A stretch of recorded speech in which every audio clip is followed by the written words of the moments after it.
My paper is focusing on food as identity, um, and is really a reconstruction of the Viking diet, and I explore the cultural value of food and drink in Viking society.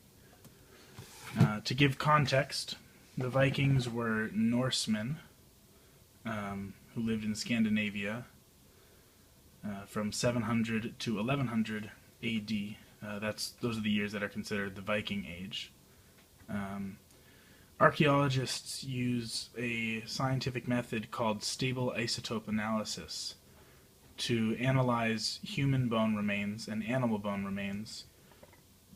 And based on the chemicals they find in the bones, they can determine whether the person ate mostly, or the animal ate mostly, terrestrial foods like plants, or sheeps and goats, or cattle. There's a difference between sheep, goats, and cattle in the bones when they're examined. Or if the person or animal ate seafood, marine or freshwater, can also be differentiated. So through stable isotope analysis, archaeologists have found out that the average Viking, if not too wealthy but not a slave, ate sheep and goats as meat, and there was farming in Viking culture, in Viking society. The structure of the Viking settlement was a lot of farms connected around one central house where the clan leader lived, and smaller houses surrounding on the farms.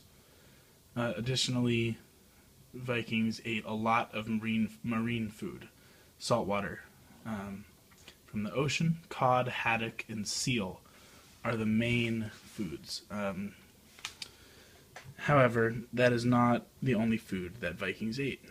There's a difference in class between the chieftains and the commoners, and the elite of the Viking society were able to eat and drink beef and beer.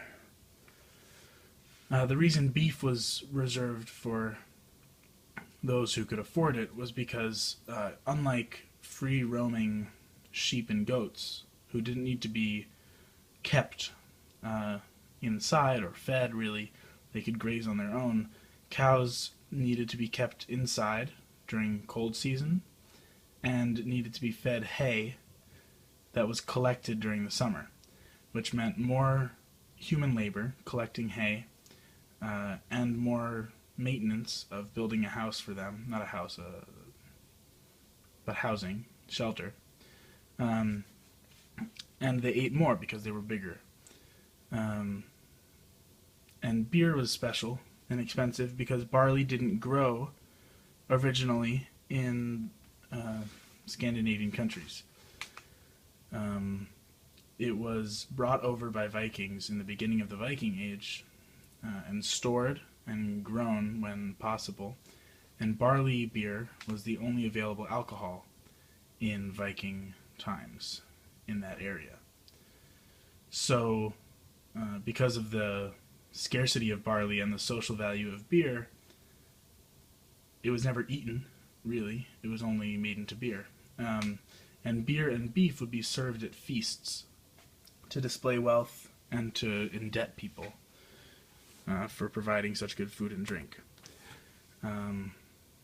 Lastly, as I said before, the marine diet is what Vikings ate most of. Cod, haddock, and seal. And what's remarkable is that even inland settlements, the one in the article that I read is 50 kilometers inland, near a freshwater lake called Lake Mývatn, I believe it's pronounced, in Iceland. And those people, while they had fresh water in front of them, and they could fish there, and they did some, they also established trade with coastal settlements so that they could eat marine foods, because it was so important to them.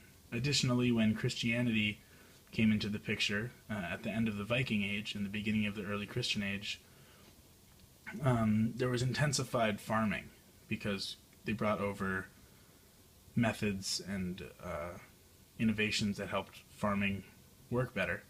Nonetheless, in some places, the amount of fishing even increased, and at the very least stayed the same, even though there was more farming as well, because people wanted to eat their marine diet, because it was so integral to the Viking identity. There are a few questions that I would still like to explore, but I haven't found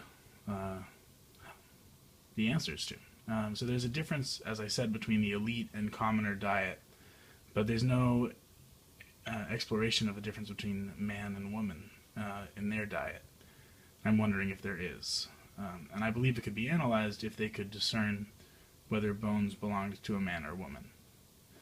Additionally, marine diet was so important to Vikings, but we don't know why. We just know that it was, and I would like to find out more about that. In conclusion, my paper provides a successful reconstruction of the Viking diet and explores the cultural significance of food and different kinds of food and drink. However, it does not explore, as I said, all the different potential status differences in diet. Thank you.